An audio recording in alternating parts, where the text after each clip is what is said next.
चतुष्षष्ट्या तन्त्रै सकलमतिसन्धाय भुवनं स्थितस्तत्तस्थिद्धि प्रसवपरतन्त्रै पशुपतिः पुनंस्तन्निर्बन्ध दखिलपुरुषार्थैकघटना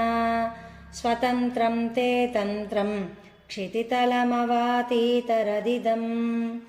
शिवशक्तिकाम क्षितिरदरविशीतकिरणा स्मरोहंसशक्र स्तदनु च परामारहरया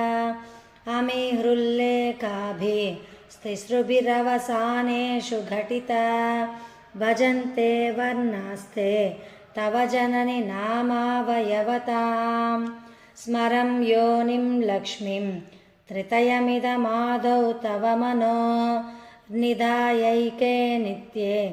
निरवधि महाभोगरसिका भजन्ति त्वां चिन्तामणिगुणनिबद्धाक्षवलया शिवाग्नौ जुह्वन्त सुरभिघृतधाराहुतिशतैः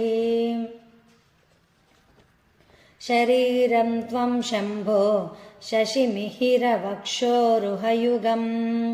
तवात्मानं मन्ये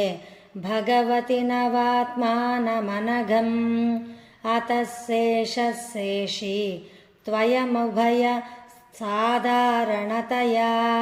स्थितः सम्बन्धो वां समरसपरानन्दपरयोः मनस्त्वं व्योमत्वं मरुदसि मरुत्सारधिरसि त्वमापस्त्वं भूमि स्त्वयि परिणतायां नहि परं त्वमेव स्वात्मानं परिणमयितुं विश्ववपुषा चिदानन्दाकारं शिवयुवति भावेन बिभृशे।